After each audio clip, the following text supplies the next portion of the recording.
Gracias, señor presidente.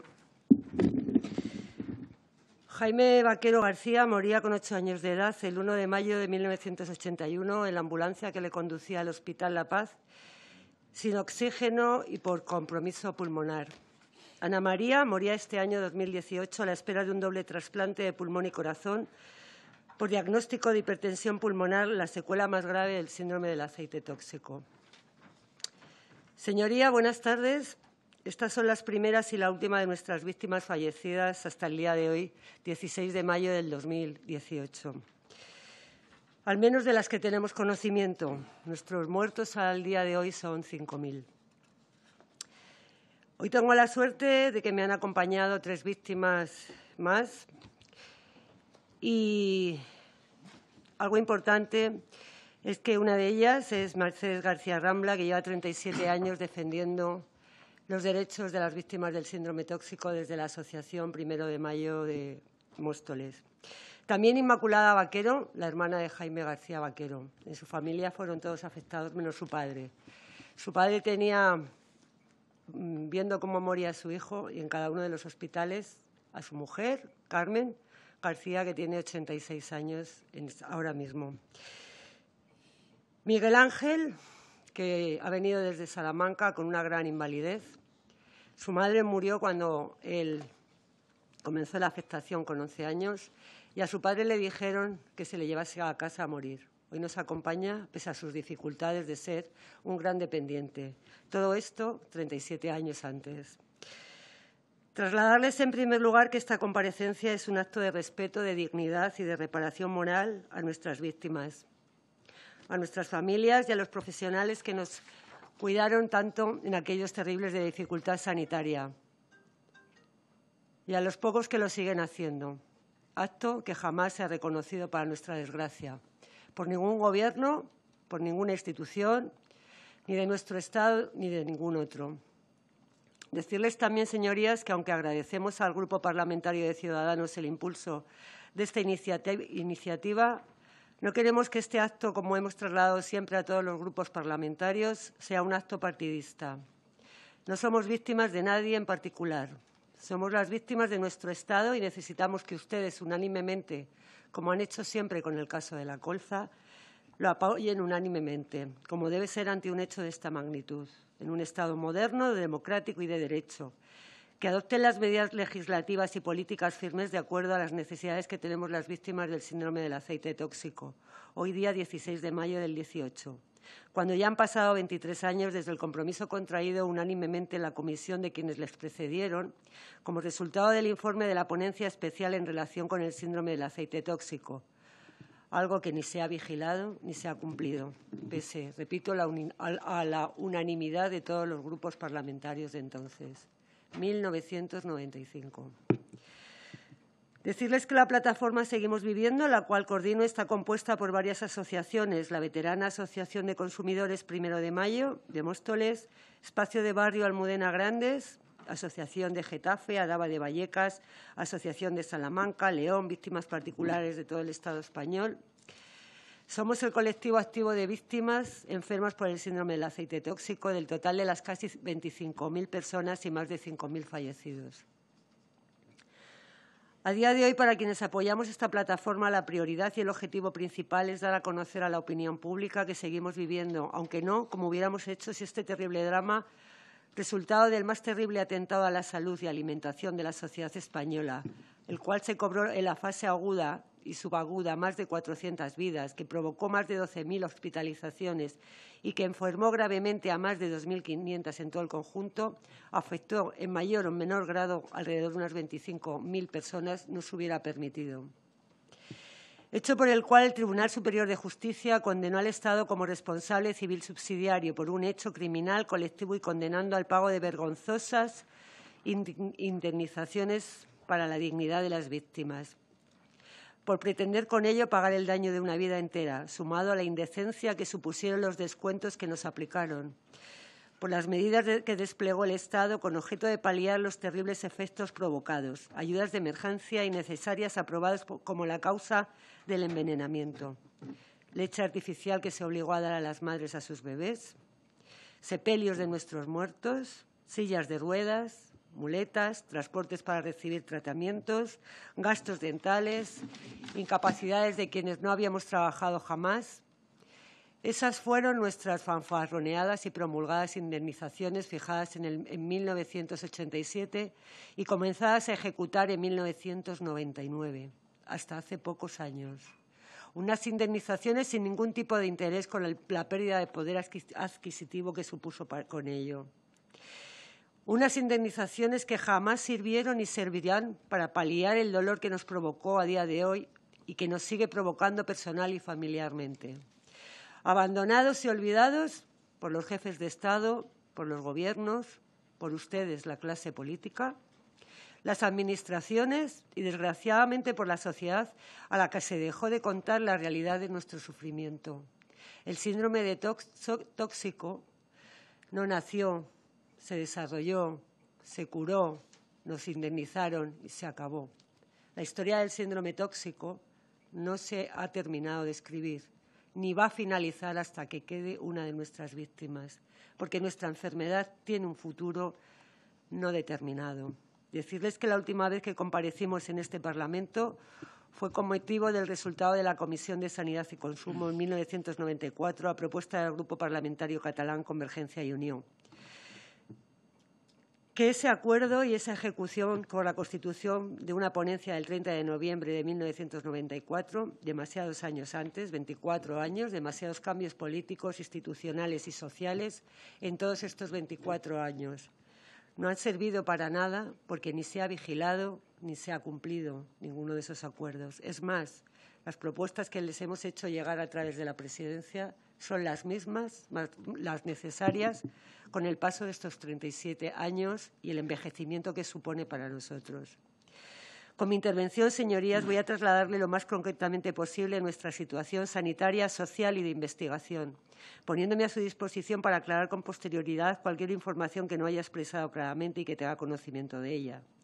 También les he hecho llegar las necesidades que deben adoptarse de manera inmediata en el documento que se les ha adjuntado y que les he hecho llegar. Propuestas sobre las medidas a adoptar de manera urgente a corto y medio plazo para poner solución definitiva a los problemas que aún soportamos y que es a ustedes, señorías, a quienes necesitamos para que en nuestra compañía adopten las medidas legislativas y políticas necesarias y cuenten a la sociedad la información veraz de nuestra realidad, tan olvidada y tan desconocida. En materia sanitaria, decirles que en la actualidad gran parte de las víctimas enfermas con síntomas estamos presentando un agravamiento de la enfermedad en los últimos años, viviendo con preocupación el desconocimiento de su evolución, prioritariamente porque aumentan las manifestaciones clínicas invalidantes o de disminución de la calidad de vida en un porcentaje elevado. Tenemos esclerodermia con debilidad y atrofia muscular, alteraciones neuromusculares, deformaciones de los miembros e intensas contracturas, artalgias, calambres, mioclonía, parestesias, diestesias, serostomía, fatigabilidad precoz, cefaleas, pérdida de memoria, alteraciones del ritmo del sueño, disnea, tos seca, palpitaciones, reflujo gastroesofágico, con diagnósticos como el más grave de ellos, la hipertensión pulmonar, que desgraciadamente está causando muertes en personas asintomáticas y sin vigilancia. Ansiedad, depresión, diabetes mellitus, hipotiroidismo, hepatopatía, síndrome seco, astenia. Decirles que al ser multiorgánica, además de la afectación, debemos pasar gran parte de nuestro tiempo en consultas médicas, casi la totalidad de especialidades, con el cansancio físico y psíquico que esto supone para nuestra deteriorada salud día a día. Actualmente la realidad se sitúa prioritariamente en el desconocimiento que tenemos las víctimas sobre todo tipo de recursos, desde los médicos especializados sobre nuestra enfermedad hasta los sociales especiales de la Oficina de Gestión, pasando por las conclusiones derivadas de investigaciones pasadas y futuras, con posibles técnicas en avances científicos de genética y nuevas terapias que puedan favorecer nuestra calidad de vida.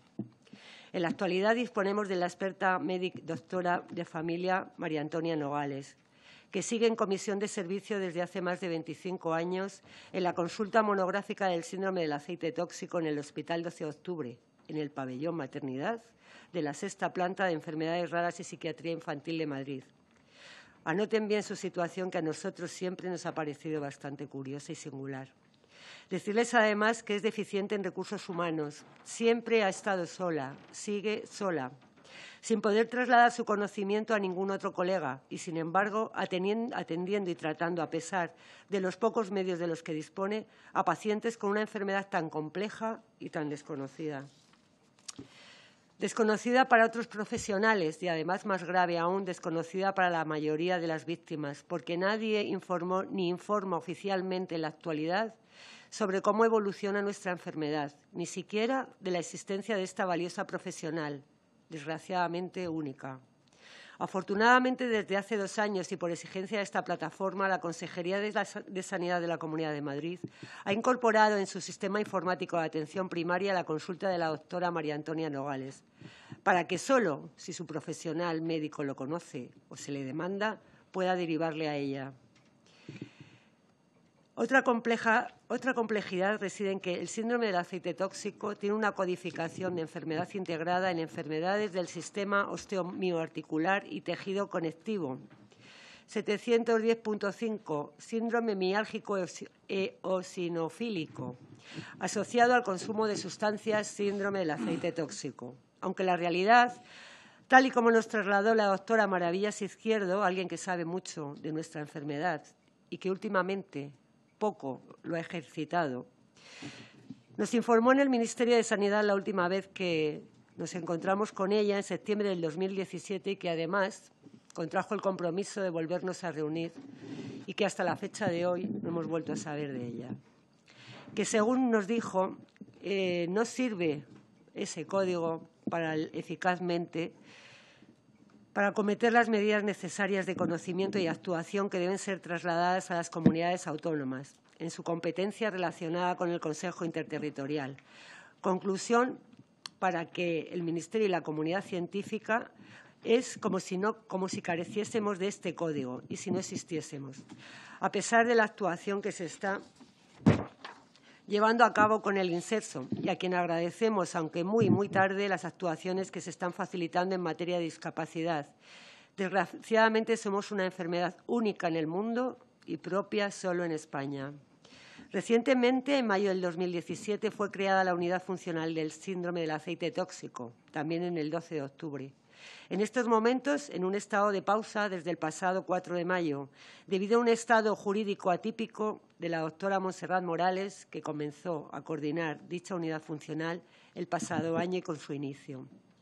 Depende del área de medicina interna del Hospital 12 de octubre, como paso previo, como siempre ha dicho esta plataforma, para el demandado Centro de Referencia o Unidad Estatal del Síndrome Tóxico, resultado de una falta de previsión y de medidas firmes por parte de la Consejería de Sanidad de la Comunidad de Madrid. En estas circunstancias, más que nunca, el demandado Centro de Referencia o Unidad Estatal está sobradamente justificada. Resumiendo, señorías, la atención médica de vigilancia y específica es gravemente deficiente, porque los recursos médicos son una única consulta con una única doctora con experiencia en todo el territorio nacional para unas 3.000 víctimas afectadas con secuelas importantes y que en la actualidad atiende a unos 650 pacientes. Ustedes verán dónde queda el resto de las víctimas con incapacidades importantes, sin el apoyo directo de la difusión en la derivación de su consulta. Una unidad funcional que comenzó hace un año y que a día de hoy no tiene la profesional que inicia el camino como coordinadora y experta en enfermedades raras, por lo que los pacientes han dejado de ser atendidos y estamos en situación de impasse.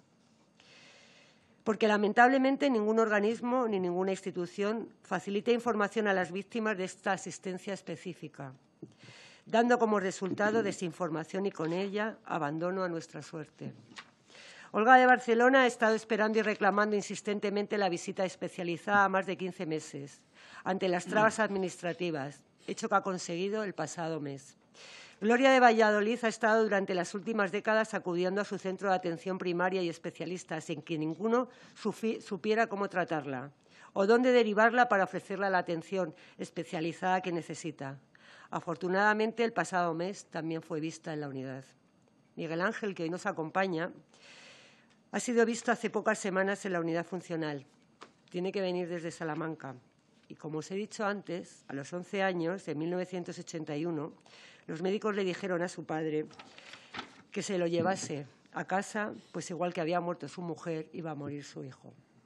Todas ellas con información gracias a nosotros y vistas gracias a la información y a la difusión que llevamos haciendo esta plataforma en los 2 últimos años. La plataforma Seguimos Viviendo. Desgraciadamente siguen siendo muchas las víctimas que en Almería, Valencia, Baleares, Asturias y en el resto del territorio español desconocen la existencia de esta unidad o tienen dificultad para acceder a ella y no pueden hacer el uso de su derecho a esta deficiente vigilancia y atención especializada. A pesar de que el compromiso parlamentario unánime de cuidado y de vigilancia de todas las víctimas afectadas hasta nuestra muerte. Pese a lo cual, en el año 2009, y con desconocimiento y sin comunicación a las víctimas que manteníamos seguimiento clínico en el Hospital Carlos III, la Comunidad de Madrid, de manera unilateral, dio carpetazo al convenio para la atención y seguimiento del síndrome del aceite tóxico con el Hospital Carlos III. Desde allí, conjuntamente con el Instituto Carlos III, se mantenía de manera coordinada una investigación científica con una base clínica directa, concluyéndolo en el 2008. Hasta la actualidad, la única investigación es la referida a las causas de nuestra mortalidad, mediante un cuestionario postal anual del estado de salud. Resultado, desde el 2008 se desconoce la evolución clínica y con rigor científico de afectación en la población con secuelas del síndrome del aceite tóxico. Esta falta de coordinación entre la información clínica procedente del seguimiento y los criterios aplicados por los centros base y equipos valoradores de incapacidades deriva en erróneas e incompletas evaluaciones en incapacidades laborales y dictámenes del grado de discapacidad. El desconocimiento nos causa un perjuicio directo.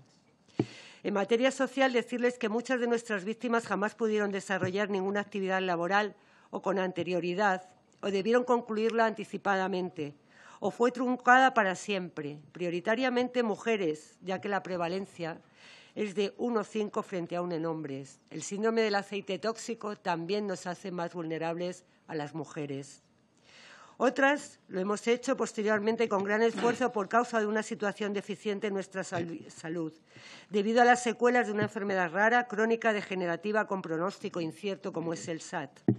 Mujeres mayoritariamente a las que se les ha negado su autonomía e independencia económica, al carecer de ninguna pensión incapacitante o de jubilación, ya que se han mantenido ayudas subsidiarias dependientes de ingresos familiares, pese a que todas las víctimas tuvimos una evolución y reconocimiento médico de nuestras secuelas por el Plan Nacional del Síndrome Tóxico.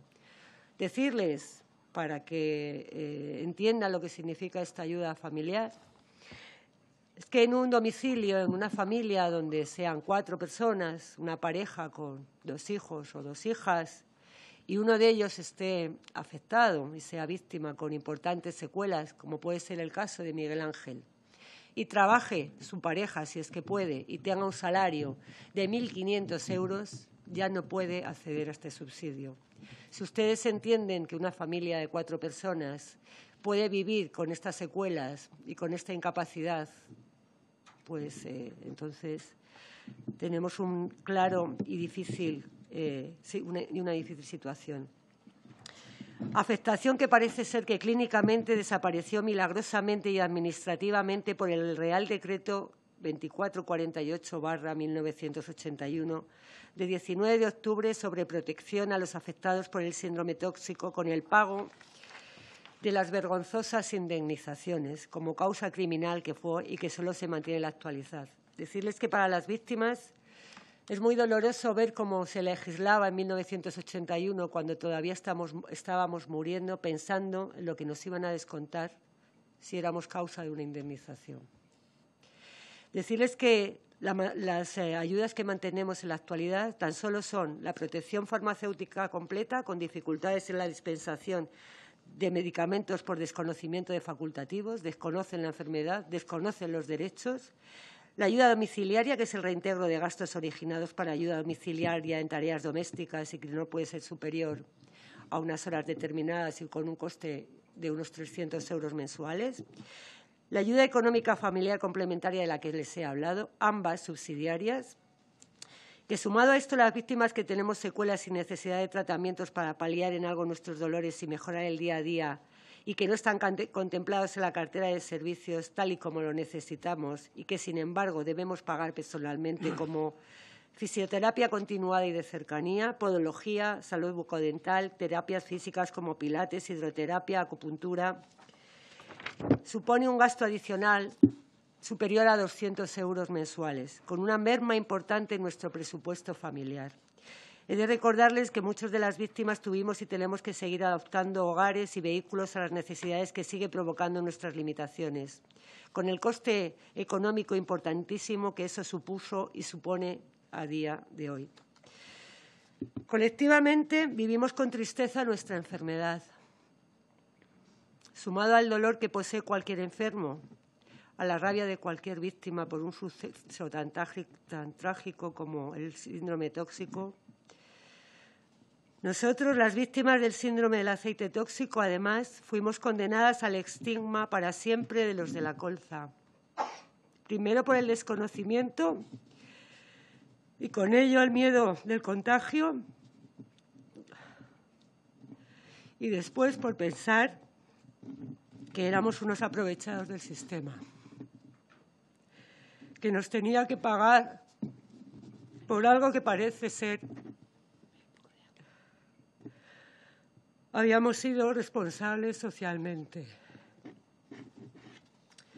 pese a tener, como otras víctimas, una sentencia del Tribunal Supremo, el motivo por el que, al parecer, se nos castigó al olvido y a la soledad de nuestro dolor con el aislamiento de nuestra causa. Citarles el prólogo del libro que se hizo en 1981 por el Consejo Superior de Investigaciones Científicas para el Estudio del Síndrome Tóxico. Trabajos reunidos y comunicaciones solicitadas. Volumen 1. Estudio sistemático, químico, toxicológico de los aceites, 1983. E. Muñoz, director general de Política Científica. Es difícil decir para cualquiera que tenga algo de sensibilidad que el síndrome del aceite tóxico, o más vulgarmente el asunto de la colza, haya servido para algo. Los resultados han sido tan negativos y el sufrimiento físico y moral de las víctimas tan grande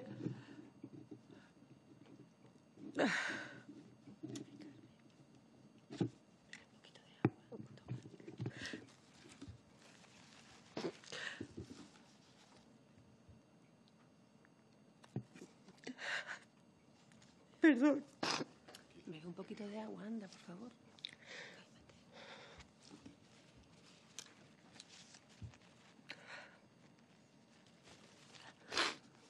Que difícilmente cabe pensar que haya habido alguna rentabilidad para nadie. Los que buscaron beneficio económico en este fraude tentatorio contra la salud humana, espero que no hayan encontrado ningún precio a sus problemas de conciencia y que hay que confiar además en que la justicia logre esclarecer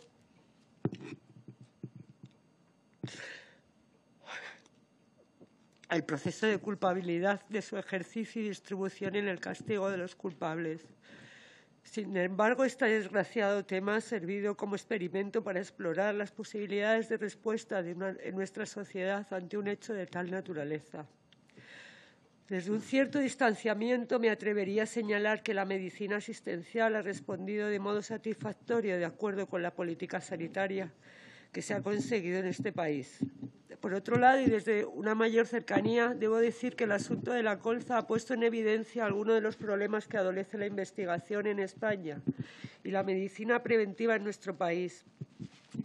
Descoordinación, ausencia de equipos pluridisciplinares, comportamentalización, cierto gremialismo.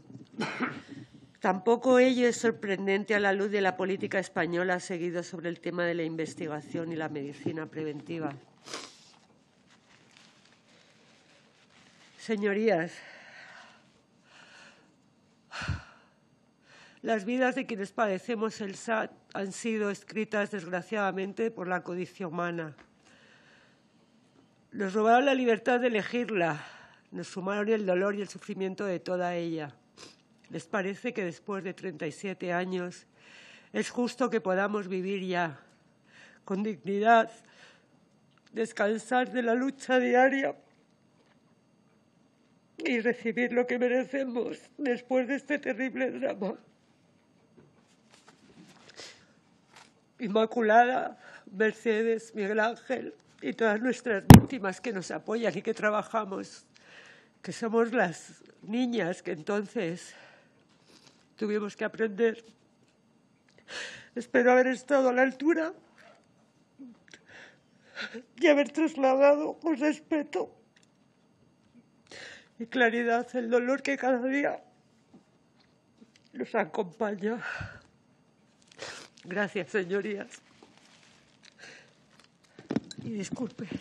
Muchas gracias, señora Cortés, por sus palabras.